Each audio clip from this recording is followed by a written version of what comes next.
যুবকরাই আগামীর অদম্য বাংলাদেশের দিকপাল।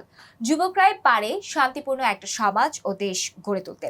একটি সুস্থতার সমাজ করার প্রত্যয়ে কাজ করে যাচ্ছে গোপালগঞ্জের রাশিয়ানী উপজেলার কয়েকজন যুবদের উদ্যোগে গড়ে উঠতে যাচ্ছে মায়ের হাসি ক্লাবের মাধ্যমে একটা সুষ্ঠু ধারার সমাজ, যাদের প্রধান লক্ষ্য হচ্ছে সমাজকে মাদক মুক্ত করা ও বাল্যবিবাহ রোধ করা।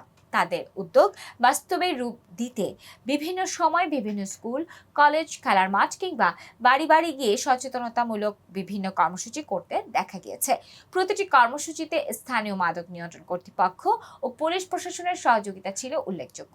তাদের উদ্যোগে স্বাগত জানিয়ে সাধারণ মানুষ থেকে শুরু করে সকল পেশাজীবীরা মায়ের হাসি ক্লাব সচেতনতা বৃদ্ধির কর্মশালা শেষে কুইজ ও খেলার আয়োজন করা হয় মাদকের ভয়াবহতা থেকে বাঁচানোর লক্ষ্যে। পরিশেষে বিজয়ীদের মাঝে মায়ের হাসি ক্লাবের পক্ষ থেকে পুরস্কার বিতরণ করে নিজেদের সাধ্যমতন। দর্শক, ভিডিওটি ভালো লেগে থাকলে লাইক, কমেন্ট ও শেয়ার করে কাজী টিভি নিউজ 24 এর সাথেই থাকুন। ধন্যবাদ।